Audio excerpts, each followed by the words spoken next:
Assalamualaikum warahmatullahi wabarakatuh. Waalaikumsalam warahmatullahi wabarakatuh. Terima kasih kepada teman-teman yang sudah menyempatkan meluangkan waktunya untuk mengikuti bimbingan kelompok ini.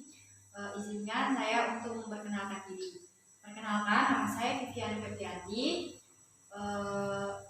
Bisa dipanggil Vivi atau senyamannya teman-teman. Langsung saja bisa perkenalan dari sebelah sini. Ya, saya Azza Fitriani, biasa dipanggil Azza. Selanjutnya, Saya Aksila Chandrani Putri, biasa dipanggil Teta. baik. Ketika saya tanya bagaimana kabar hari ini, nanti jawabnya luar biasa, baik, sehat. Bisa dicoba ya. Bagaimana kabar hari ini?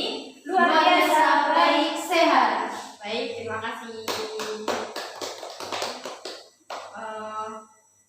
Di sini saya ada permainan atau bisa disebut dengan ice breathing, yaitu ketika nanti saya bilang pagi itu tepuk 1 kali, ketika saya bilang siang tepuk 2 kali, ketika saya bilang malam tepuk setengah.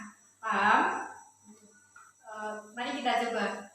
Pagi, siang, malam. Oke, baik. Kita ulang ya. Pagi, malam, ya, belum fokus ya. Pagi, siang, malam, siang, pagi. Cukup. Terima kasih teman-teman, supaya teman-teman tidak sepaneng atau tegang dalam bimbingan ini, supaya mencarikan suasana pada bimbingan ini. Terima kasih. Oke, langsung saja. Apakah teman-teman sudah mengetahui apa yang dimaksud dengan bimbingan kelompok? Belum. Di sini saya akan menjelaskan mengenai apa itu yang dimaksud dengan bimbingan kelompok. Bimbingan kelompok yaitu bantuan kepada kelompok kecil yang terdiri atas 2 atau sampai 10 peserta didik atau konseli agar mereka mampu melakukan pencegahan masalah, pemeliharaan nilai-nilai, dan pengembangan keterampilan-keterampilan hidup yang dibutuhkan.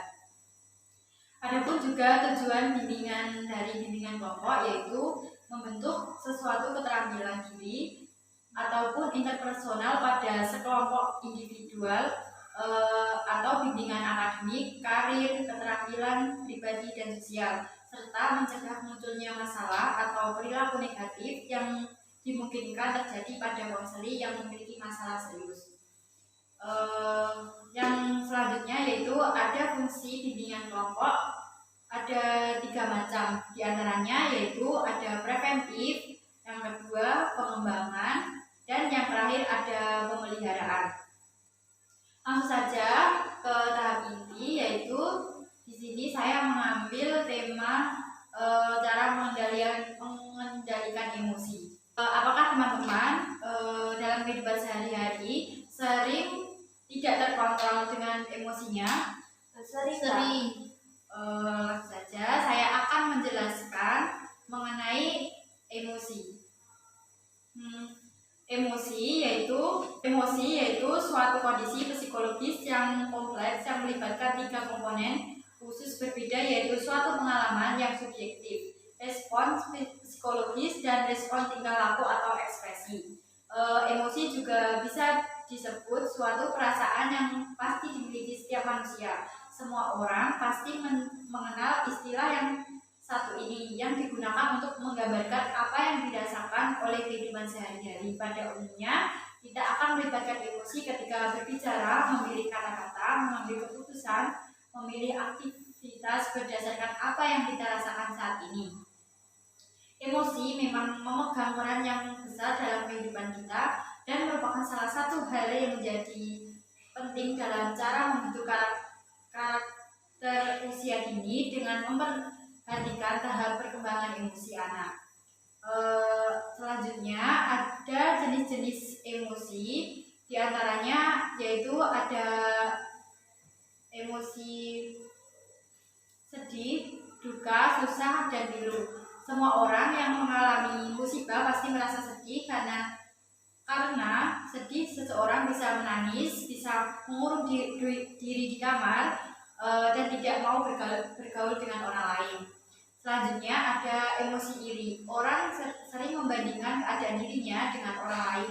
Jika dirinya lebih rendah atau kurang dari orang yang dibandingkan, maka timbul rasa iri. Selanjutnya yaitu emosi takut. Ekspresi dari rasa takut dapat berupa lari menjauh dari objek penyebab takut. Rasa takut menyebabkan seorang menghindari objek penyebab takut. Dan yang terakhir yaitu ada emosi cinta. Contohnya yaitu dari ekspresi cinta adalah kisah remaja yang menjalin asmara. Semua orang harus dapat mengendalikan emosi. Emosi yang tidak dapat dikendalikan dapat merugikan diri sendiri dan orang lain. Di sini ada fungsi emosi. Ada 3 poin, yaitu yang pertama survival. Apa itu yang dimaksud dengan survival? Yaitu sebagai sarana untuk mempertahankan hidup. Emosi memberikan kekuatan pada manusia untuk membeda dan mempertahankan diri terhadap adanya gangguan atau rintangan. Yang kedua yaitu ada energizer, yaitu sebagai pembangkit energi. Emosi dapat memberikan kita semangat dalam bekerja, bahkan juga semangat untuk hidup. Dan yang terakhir ada messenger, yaitu sebagai pembawa pesan.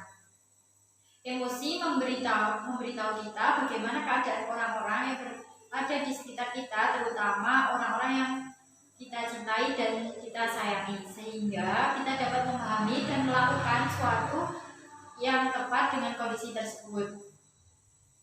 Selanjutnya ada faktor yang mempengaruhi emosi remaja, yaitu ada faktor keadaan jasmani, keadaan dasar remaja, keadaan remaja pada suatu waktu, atau keadaan temporer remaja.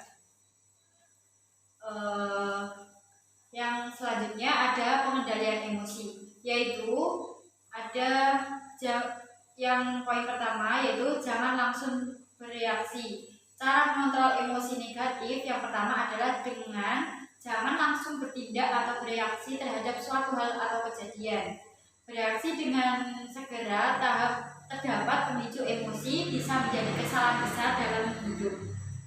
Selanjutnya ada cari bimbingan yang tepat. Cara mengontrol emosi negatif yang kedua adalah dengan cara mencari bimbingan atau bantuan yang tepat. Salah satu contohnya adalah kepada Tuhan. Iman adalah rahmat keselamatan manusia di saat-saat tergelap dalam hidupnya. Tidak peduli apa keyakinan Anda. Mengembangkan hubungan yang sehat dengan Tuhan akan membantu Anda mengatasi hambatan hidup dengan jauh lebih mudah. Selanjutnya ada temukan lingkungan dan aktivitas yang sehat. Cara mengontrol emosi negatif yang ketiga adalah dengan menemukan dan bergabung dengan lingkungan yang sehat. Setelah Anda berhasil mengendalikan emosi, hal selanjutnya yang harus Anda lakukan adalah melepaskan emosi tersebut dengan cara yang sehat. Yang terakhir yaitu mengubah mindset Anda, yaitu cara mengontrol emosi negatif. Yang selanjutnya ini adalah dengan mengubah mindset atau pola pikir terhadap segala sesuatu.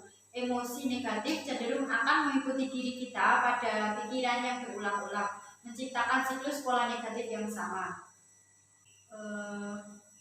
Cukup sekian dari materi yang bisa saya sampaikan. Apakah teman-teman bisa memahaminya? Bisa.